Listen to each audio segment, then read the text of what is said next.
ஹராமான ஒரு பொருளை கலக்கிறார்கள்.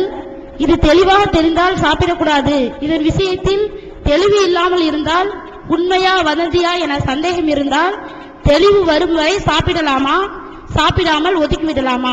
ஃபார் எக்ஸாம்பிள், உணர்வு பத்திரிகையில் மேரி கோல்டு மில்க் பிகிஸ் போன்ற பிஸ்கட்டுகளில் பன்றியின் கொழுப்பு கலக்கப்பட்டது என வந்துள்ளது. இதை நம்பலாமா?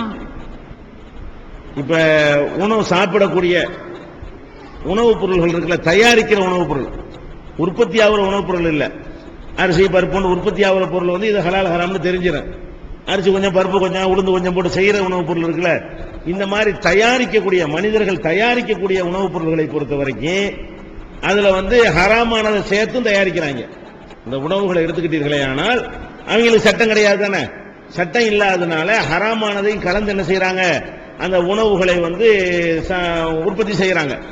அது பிஸ்கட்ல அது மாதிரி இருக்கிறது, ஐஸ்கிரீம்ல அது மாதிரி இருக்கிறது, சாக்லேட்ல அது மாதிரி இருக்கிறது, பற்பசையில பேஸ்ட்ல கூட அது மாதிரி இருக்கிறது, முகத்துக்கு போடுற கிரீம்ல கூட இருக்கிறது, உடம்புக்கு போடுற சோப்புல கூட பல பொருளை கலக்குறாங்க. என்ன கலக்குறாங்க?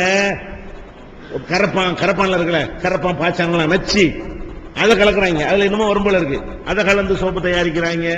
பன்னி கொழுப்பு போட்டு என்ன செய்யறாங்க, பன்னி கொழுப்பு, செத்து போன மிருகங்களுடைய கொழுப்புகள் எல்லாம் போட்டு, எலும்புகள் எல்லாம் போட்டு, இப்படி எல்லாம் பொருள்கள் என்ன செய்யறாங்க, தயாரிக்கிறாங்க. இப்படி தயாரித்து விற்கக்கூடிய நேரங்கள்ல அதுல என்ன செய்வாங்க என்று கேட்டா, மேலை நாடுகள்ல என்ன அதுல சேர்க்கிறான்னு அந்த பேரை சொல்ல மாட்டாங்க. பன்றி கொழுப்புன்னா பன்றி கொழுப்புன்னு எழுத மாட்டாங்க. அதுல என்னென்ன இருக்குன்னு போடணும் லிஸ்ட்.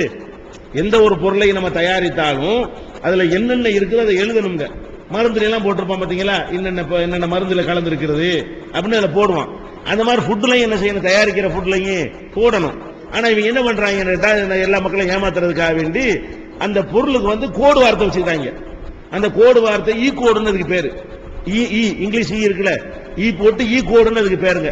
ஈ கோடுங்கிற பேர்ல ஈ கோடு 101 போட்டுருவாங்க, ஈ கோடு 102. என்னென்ன கலந்துருக்குன்னு கேட்டா ஈ 101, ஈ 110, ஈ 120 கலந்துருக்குன்றாங்க. உங்களுக்கு ஏதாவது தெரியுமா?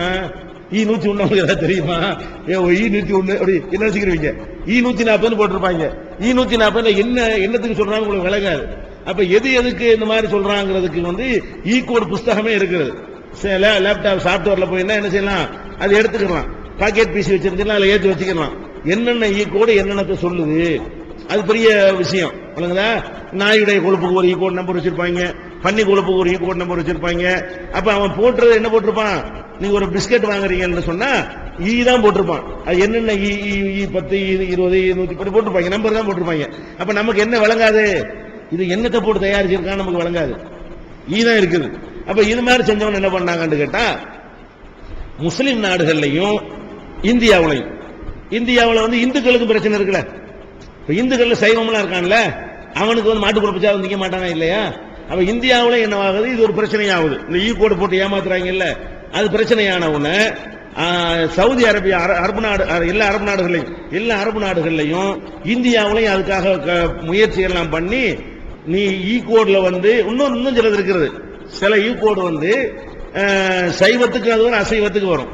சில ஈ கோட் நம்பர் இருக்கு பாத்தீங்களா, அது வந்து அந்த மெட்டீரியல் வந்து பன்னில இருந்து கிடைக்கும், உருளைக்கிழங்குல இருந்து கிடைக்கும். இந்த நம்பர் தான் போட்டிருப்பான்.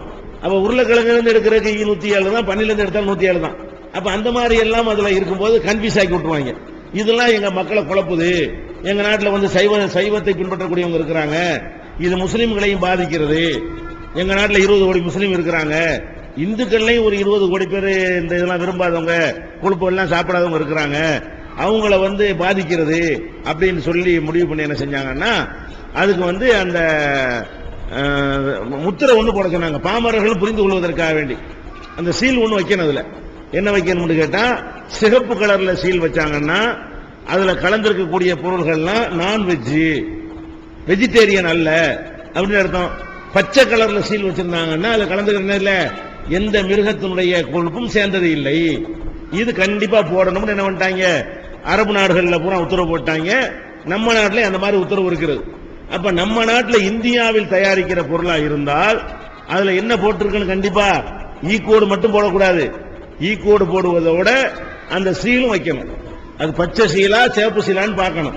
பச்சை சீலா இருந்தா நீ என்ன செய்யலாம், இது வந்து ஈ கோடை பத்தி கவலைப்பட வேணாம், இதுல வந்து நமக்கு வந்து தாவரங்கள் தான் சேர்ந்திருக்கிறது, இதுல உள்ள மெட்டீரியல் பூராம என்னது மிருகங்களுடைய கொழுப்புகளோ இறைச்சிகளோ, எந்த மிருகம் ஆட்டு இறைச்சி கூட இருக்கக்கூடாது.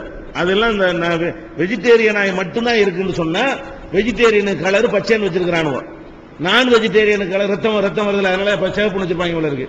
அப்ப அதுக்கு சிகப்பு என்று இதுக்கு என்ன வச்சிருக்காங்க, பச்சைன்னு வச்சுட்டாங்க. அப்ப சவுதி அரேபியாவில இருந்து வந்தா இந்த சீல் கண்டிப்பா என்ன செய்யும் இருக்கும். அமெரிக்காவில இருந்து அந்த பிஸ்கெட் வருதுன்னு வைங்க, இதே ஒரு மேரிங்கிற ஒரு பிஸ்கெட் கூட அமெரிக்காவிலும் இருக்கிறது. இந்தியாவில் தயாரிக்கிற மேரியில் இந்த சீல் இருக்கும், அமெரிக்காவில் வந்துச்சுன்னா சீல இருக்காது, ஈக்கோடு தான் இருக்கும். அது என்னவா இருக்கலாம், அது பன்னியும் இருக்கலாம், அது சோயாபீன்ஸாவும் இருக்கலாம். நீங்க சாப்பிடக்கூடாது. ஈக்கோட பார்த்து என்ன செய்யணும், ஈக்கோடு புக் எழுதி வச்சு இந்த ஈக்கு என்னது, இந்த நம்பருக்கு இதுன்னு விளங்கி வச்சுக்கணும். நம்ம நாட்டுக்கு அந்த பயம்லாம் இல்ல. பாமர மக்களை என்ன பண்ணிக்கலாம், அந்த பிஸ்கெட்டோ எந்த சோப்போ பேஸ்டோ எதா இருந்தாலும் சரி இந்த சீல் வைக்கணும். வெளிநாட்டுல இருந்து இறக்குமதி, சவுதியில இருந்து இறக்குமதி பண்றாங்களா, துபாயில இருந்து வருதா, அது லக்ஸா இருந்தாலும் சரி, வேற மாதிரியான பிரிட்டானியா பிஸ்கட்டா இருந்தாலும் சரி, நீங்க சவுதியில இருந்து வந்தா நீங்க சாப்பிட்டுறலாம். ஏன், அங்க அனுமதி கிடையாது. அங்க மலேசியா மாதிரி நாடுகள் வந்து ஹலால் போடணும். அதுல மலேசியா மாதிரி நாடு அரபிலேயே ஹயலாம் அலிஃபுலாம் போட்டு ரவுண்டா ஹலால் ரவுண்டு சீல் வச்சிருப்பாங்க.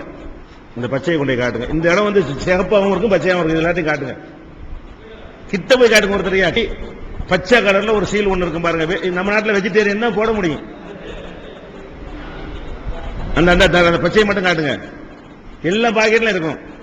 இந்த இடம் சிகப்பா இருக்கும். இப்ப இந்த பச்சை இருக்கிற இடம் சிகப்பா இருந்து சாப்பிடாதீங்க. இந்த பச்சை கலர் போட்டிருக்கானா இல்லையா, கண்டிப்பா சிகப்பு இருந்தா என்ன செஞ்சிருக்கான், பன்னி கொழுப்போ மாட்டு கொழுப்போ நாய் கொழுப்போ என்ன கொழுப்போ இதுல சேர்த்திருக்கிறான். அது நம்ம சாப்பிடுறது ஹலால் இல்ல, அது நான்வெஜ். அதனால நீங்க என்ன செய்யுங்க, ஈக்கோடு பார்க்க தெரிஞ்சவங்க ஈக்கோடு பார்த்துக்கிறங்க. ஈக்கோடு பார்க்க தெரியலன்னு சொன்னா இந்தியாவில் தயாரிச்சால் கண்டிப்பா இது இருக்கும். ஒன்னு பச்சை இருக்கு. தயாரிக்கப்படுற எந்த பொருளா இருந்தாலும் சரி ISI முத்திரை இருந்தா, வீட்டுல பேக் பண்றவங்க தெரியாது, ஊறுகாப்பட்டினம் போட்டா அதுல போட மாட்டான். எவன் ISI முத்திரை வாங்கி அது ஸ்டாண்டர்டான இந்தியன் ஸ்டாண்டர்ட் முத்திரை இருக்கா இல்லையா, அதுக்கு ISI போட்டிருப்பான், ISI அப்படி போட்டிருப்பான். அந்த ISI முத்திரையோட தயாரிக்கிற பொருளா இருந்தால் கண்டிப்பா இது என்ன செய்யணும், இந்த கோடு இந்த எளிமையாக மக்களுக்கு விளங்குற மாதிரி போடணும் இருக்கிறதுனால உங்களுக்கு குழப்பமே வராது. நீங்க எந்த பிஸ்கெட்டை வேண்டாலும் வாங்கி சாப்பிடுங்க. பச்சை இருந்துச்சு சொன்னா சமயத்துல மாறி சிகப்பு கூட வந்துடும். வெளிநாட்டுக்கு ஏற்றுமதி பண்றது என்ன செய்வான், மார்க்கெட்ல விட்டுருவான். அப்ப சிகப்பு இருந்தா இது வேணாம், எங்களுக்கு வேணாம், பச்சையை கொடு, இது நான்வெஜ் நாங்க சாப்பிட மாட்டோம் அப்படின்னு என்ன செய்யணும், அதை தவிர்த்து கொள்ள வேண்டும். நீங்க மேடையில பேசும்போது சரி,